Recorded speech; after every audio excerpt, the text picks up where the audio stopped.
नमस्कार दोस्तों, आशा की पाठशाला में आप सभी का स्वागत है। आइए बच्चों, आज मैं आप सबको कक्षा 4 पर्यावरण पाठ 8 पौधों के भाग एवं उनके कार्य कैसे कार्य पुस्तिका भरना है ये बताते हैं। तो शुरू करते हैं बच्चों। पहला प्रश्न है, नीचे दिए गए बॉक्स में पौधे के विभिन्न भागों के नाम एवं उनके कार्य लिखिए।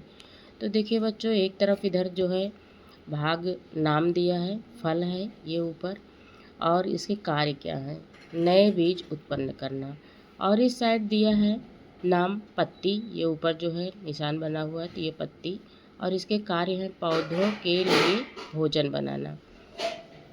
अगला है नाम डाल, ये देखिए डाल, इसका कार्य है टहनियों को सुरक्षा प्रदान करना। अगला है तना, कार्य पौधे को ज़मीन पर सीधा खड़ा रखना, ये देखिए। और ये जड़ दिखाई गई है, इसका जो है कार्य है पौधों के लिए खनिज लवण तथा जल अवशोषित करना। आइए अगले प्रश्न पर चलते हैं बच्चों। अगला प्रश्न है प्रश्न नंबर 2, पेड़ पौधे सजीव क्यों कहलाते हैं? पौधे अपना भोजन स्वयं बना सकते हैं, इसलिए पौधे सजीव कहलाते हैं। अगला प्रश्न देखते हैं, पौधे का यह हिस्सा जो मिट्टी के अंदर होता है उसे क्या कहते हैं? तो इसको जड़ कहते हैं, यहाँ पे हम जड़ भर लेंगे। अगला है, पौधे के तने पर पाए जाने वाले भागों के नाम लिखिए। इसमें इसके भाग हैं बच्चों, भरना है टहनियाँ, फल, फूल आदि पौधे के तने पर पाए जाने वाले भाग हैं। आइए अगले प्रश्न पर चलते हैं। अगला प्रश्न है बच्चों, नीचे दिए गए चित्र में 2 जड़ तंत्र दिखाए गए हैं, उसे पहचानिए और दोनों प्रकार के जड़ तंत्र में अंतर लिखिए। पहला ये देखिए, रेशेदार जड़ है और दूसरा मूसला जड़ है। रेशेदार जड़ में क्या है, यह जड़ पानी की पर्याप्त मात्रा को स्थानों पर मिलती है, यह रोगों का समूह होता है, जैसे प्याज, लहसुन आदि। मूसला जड़ क्या होती है, यह मोटी मुख्य जड़ होती है जो गहराई तक जाती है। मुख्य जड़ में छोटे छोटे रोग निकलते हैं, जैसे पीपल। अब ये देखिए, पहला है, दूसरे पे मूसला भरेंगे, यहाँ पे दिया गया है जड़ में भोजन का संग्रह होता है तो मूसला यहाँ पे भर देंगे। ये देखिए 2 दिया, रेशेदार और मूसला, तो इसमें हम मूसला भरेंगे। तीसरा है, निम्नलिखित में से कौन सा कार्य जड़ का नहीं है? तो इसमें देखिए 4 ऑप्शन दिए गए हैं, आ, बा, सा और दा। तो इसमें जो है आपको किसी भी 2 खाद्य जड़ों के नाम लिखिए। तो इसमें जो है का है मूली और खा गाजर। खाद्य जड़ के नाम 2 हो गए हैं। 5 है, विकास के भाग में एक नीम का पेड़ था, एक भारी तूफान आया लेकिन यह नीम का पेड़ नहीं गिरा। बताइए कि यह नीम का पेड़ क्यों नहीं गिरा? अब जो है इसमें हम दा वाले ऑप्शन पे सही करेंगे, इसकी गहरी और मजबूत जड़ों की वजह से यह नहीं गिरा। आइए अगला प्रश्न देखते हैं। अगला प्रश्न है, निम्न में से कौन सी पत्ती में समानांतर सिरा है? तो इसमें हम बा पे निशान लगाएंगे, बा में समानांतर सिरा है। नीचे दी गई पत्तियों में से कौन सी सरल पत्ती है? तो इसमें पीपल, ये सबसे आसान और सरल पत्ती है तो पीपल भर लेंगे, निशान लगाएंगे। अगला दिया है, नीचे चित्र में दी गई पत्तियों को आरती, सुषमा और पायल 2 समूहों में वर्गीकृत करती हैं, तो बताइए निम्न विकल्प में से किसने सही तरीके से वर्गीकृत किया है? तो इसमें समूह 1 और समूह 2 दिया गया है। तो इसमें जो है बच्चों हम लगाएंगे दा, उपरोक्त सभी तरीके से वर्गीकृत कर सकते हैं इसको। आइए अगले प्रश्न पर चलते हैं। अगला प्रश्न है, अमन पौधे की एक शाखा को पत्तियों सहित पॉलीथीन की थैली के अंदर बंद कर देता है और अच्छी तरह धागे से बांध देता है। फिर पौधे को 2 घंटे के लिए धूप में रख देता है। कुछ घंटे बाद पॉलीथीन की थैली में पानी की बूंदें क्यों दिखाई देने लगती हैं? कारण सहित लिखिए। तो इसका बच्चों उत्तर लिखेंगे, वाष्पोत्सर्जन के कारण, जिसमें पत्तियां ऑक्सीजन पानी को वाष्प के रूप में छोड़ती हैं। ये वाष्प ही ठंडी होकर बूंदों की थैली में दिखाई देती है भाप बनकर, तो ये इसको इस तरह भर देंगे। अगला प्रश्न है, वाष्पोत्सर्जन क्या होता है? तो इसमें आ, बा, सा, दा दिया गया है, एक ऑप्शन, 4 ऑप्शन, तो इसमें आ सही है, पत्तियों द्वारा अतिरिक्त जल का वाष्पीकरण। अगला है पेड़ पौधे श्वसन करते समय कौन सी गैस बाहर निकालते हैं। तो इसमें 4 गैस दी गई है, कार्बन डाइऑक्साइड, ऑक्सीजन, नाइट्रोजन और हाइड्रोजन। तो इसमें ऑक्सीजन पे हम टिक कर देंगे क्योंकि ये जो है ये गैस बाहर निकालते हैं। निम्नलिखित में से कौन सा कारक वाष्पोत्सर्जन को प्रभावित करता है। तो इसमें वायु दिया है, तापमान, प्रकाश, इनमें से सभी। तो इसमें से सभी जो है इसी पे हम टिक कर देंगे, यही सही है। अगला है प्रश्न, श्वसन व वाष्पोत्सर्जन में क्या अंतर है। तो श्वसन, एक तरफ श्वसन दिया है, दूसरी तरफ वाष्पोत्सर्जन दिया गया है। तो पहला है पौधे सांस लेते हैं श्वसन में, दूसरा है रात में होता है, तीसरा इनके द्वारा होता है। अब वाष्पोत्सर्जन क्या होता है ये बताते हैं। पौधे वाष्प छोड़ते हैं, दिन रात चलने वाली प्रक्रिया है, यह भी रंध्रों द्वारा होता है। आइए अगले प्रश्न पर चलते हैं बच्चों। अगला प्रश्न है पौधे के कौन से भाग को रसोई घर कहा जाता है। तो इसमें 4 ऑप्शन दिया गया है बच्चों, तना, फल, पत्ती, जड़। तो इसमें पत्ती सही है, तो इस पर हम सही का निशान लगा लेंगे। अगला प्रश्न है निम्न में से किसके कारण पत्तियों का रंग हरा होता है। तो ये जो है पानी है, ऑक्सीजन है, क्लोरोफिल है, कार्बन डाइऑक्साइड। तो इसमें हम क्लोरोफिल पे निशान लगाएंगे क्योंकि इसी के कारण पत्ती का रंग हरा होता है। अगला प्रश्न है प्रकाश संश्लेषण किसे कहते हैं। तो जब पत्तियां जल, खनिज, लवण व सूर्य के प्रकाश के उपस्थित में भोजन बनाती हैं तो उसे ही प्रकाश संश्लेषण कहते हैं। ये भर देंगे इसमें बच्चों। अगला है चित्र में पत्ती का आवर्धित भाग दिखाया गया है, वो किसका है। चित्र में क्या दिखाया गया है। तो इसमें हम पर्णरंध्र भरेंगे, ये पर्णरंध्र। सतह पर के छिद्रों का क्या कार्य है। इसमें भर लेंगे बच्चों, छिद्रों द्वारा पत्तियां वातावरण से गैस का आदान प्रदान करती हैं, जैसे श्वसन, प्रकाश संश्लेषण तथा वाष्पोत्सर्जन क्रिया में।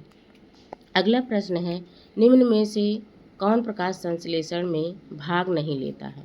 तो इसमें सूर्य का प्रकाश, जल का लवण, कार्बन डाइऑक्साइड और द है चांद की रोशनी। तो ये चांद की रोशनी पे हम सही का निशान लगाएंगे। 6 है हरे पेड़ पौधे भोजन बनाते समय किन में से कौन सी वायु को बाहर निकालते हैं। तो जो है भोजन बनाते समय ये ऑक्सीजन को बाहर निकालते हैं, तो हम ऑक्सीजन पे टिक कर लेंगे। आइए अगले प्रश्न पर चलते हैं बच्चों। अगला प्रश्न है पौधे अपनी जड़ों के माध्यम से मिट्टी से पानी को अवशोषित करते हैं, यह पानी कहाँ तक पहुँचेगा। तो इसमें 4 ऑप्शन दिए गए हैं बच्चों। पहला दिया गया है फूल, फल, पत्ती और जड़।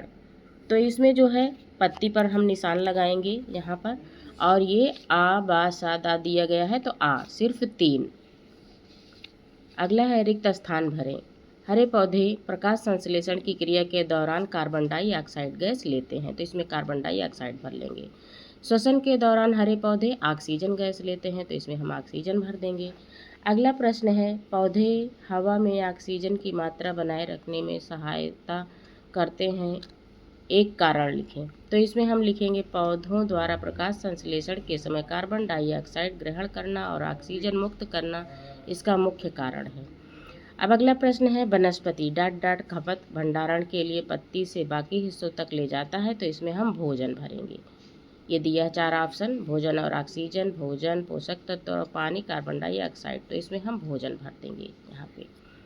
आइए अगले प्रश्न पर चलते हैं। अगला प्रश्न है रमेश के खेत में कुछ आंवले के पेड़ हैं, उसे यह पता लगाने के लिए क्या करना चाहिए कि कौन सा पेड़ अधिक फल देगा। अब इसमें जो है 4 ऑप्शन दिए गए हैं। पेड़ पर लगी शाखाओं को गिरा जाना चाहिए, पेड़ के तने की मोटाई मापना चाहिए, पेड़ों पर फूलों की कलियों पर ध्यान देना चाहिए, दा है पेड़ की ऊंचाई मापी जानी चाहिए। तो इसमें दा पर ऑप्शन पे टिक करेंगे, पेड़ की ऊंचाई मापी जानी चाहिए। अगले प्रश्न पर चलते हैं बच्चों। दिया है नीचे दिए गए दोनों फूलों में क्या समानताएं और अंतर है, लिखिए।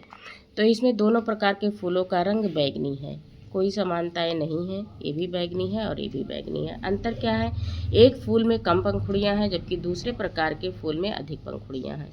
इसमें कम पंखुड़ियां हैं और इसमें अधिक पंखुड़ियां हैं, यही इतना अंतर है। अगला है नीचे दिए गए चित्र में पौधों के भाग दिखाए गए हैं। तो इसमें जो है दिया है गुलदाउदी, गुलनार, अलमांदा, हरी फूल गोभी। तो इसमें है उपरोक्त चित्रों में से पौधों के कौन सा भाग दिखाया गया है, तो फूल। इसमें जो है फूल वाला भाग दिखाया गया है, तो इसमें फूल भर देंगे।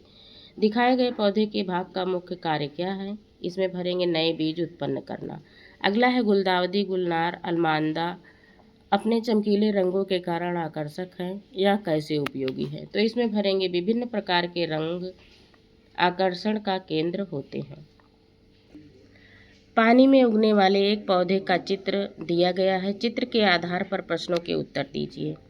तो इसमें है का इस पौधे की पत्तियां चौड़ी और पानी की सतह पर तैरती हैं, तो इसे क्या फ़ायदा होता है, तो इसमें भर लेंगे पत्तियां चौड़ी होने के कारण पानी पर तैरती रहती हैं, जिससे पौधा जीवित रह पाता है। अगला प्रश्न है खा इस पौधे की पत्तियों की सतह मोम की तरह चिकनी होने से इसका क्या फ़ायदा होता है। पत्तियां मोम की तरह चिकनी होने की वजह से उन पर पानी नहीं ठहरता, जिससे पत्तियां सड़ती नहीं हैं।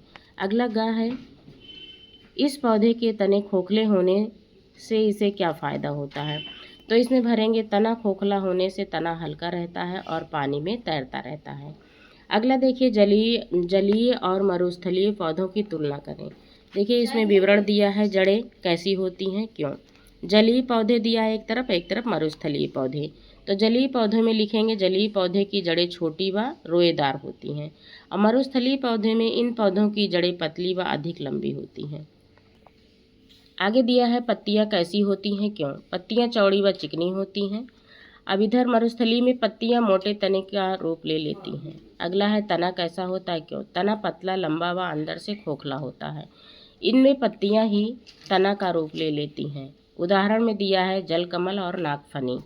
अगला प्रश्न है बच्चों, अधिक वर्षा वाले क्षेत्र में पौधे की पत्तियों में निम्नलिखित में से कौन सा अनुकूलन देखने को मिलेगा, क्यों। इसमें 4 ऑप्शन दिए गए हैं। भोजन का संग्रह, कम वाष्पीकरण, अधिक वाष्पीकरण, पानी का आसानी से प्रवाह। तो इसमें हम दा वाला सही करेंगे, पानी का आसानी से प्रवाह। अगला है शक्वाकार वृक्ष उन क्षेत्रों में पाए जाते हैं जहां अधिक सर्दी और बर्फ गिरती है। शक्वाकार वृक्ष का कौन सा गुण बर्फबारी में इसे टूटने से बचाता है, तो इसमें पेड़ की मोटी छाल दी गई है। अगला पतली सुई की तरह पत्ती, नीचे की ओर शाखाएं, दूर दूर तक फैली जड़ें। तो इसमें बा वाला हम सही करेंगे, पतली सुई की तरह पत्ती। अगला प्रश्न है ठंडे प्रदेश में पाए जाने वाले पेड़ों के चित्र दिए गए हैं। इन विकल्प में से कौन इनकी विशेषताएं के दर्शाते हैं, तो इसमें दिया है 4 ऑप्शन दिया गया है। पत्तियां छोटी एवं सख्त होती हैं ताकि बर्फ व ओले इन्हें क्षत होने की संभावना ना हो। बी वाला है बीज सख्त आवरण से ढके होते हैं ताकि वे ठंड में भी जीवित रह सकें। सी है जड़ें गहराई तक फैली होती हैं ताकि तेज हवाओं का सामना कर सकें। लास्ट है डी पेड़ों के ऊपरी भाग शक्वाकार होते हैं ताकि उन पर बर्फ ठहर ना सके। तो इसमें जो है ए, आ, बा और सा और लिखा है लास्ट वाला इनमें से सभी। तो ये सारे पे हम इनमें से सभी वाले ऑप्शन पे टिक करेंगे। उम्मीद करती हूँ बच्चों आपको ये पाठ अच्छे से समझ में आ गया होगा। इसी तरह अच्छी वीडियो पाने के लिए हमारे चैनल को लाइक शेयर एंड सब्सक्राइब ज़रूर करें। मिलते हैं अगले वीडियो में, तब तक के लिए बाय बाय।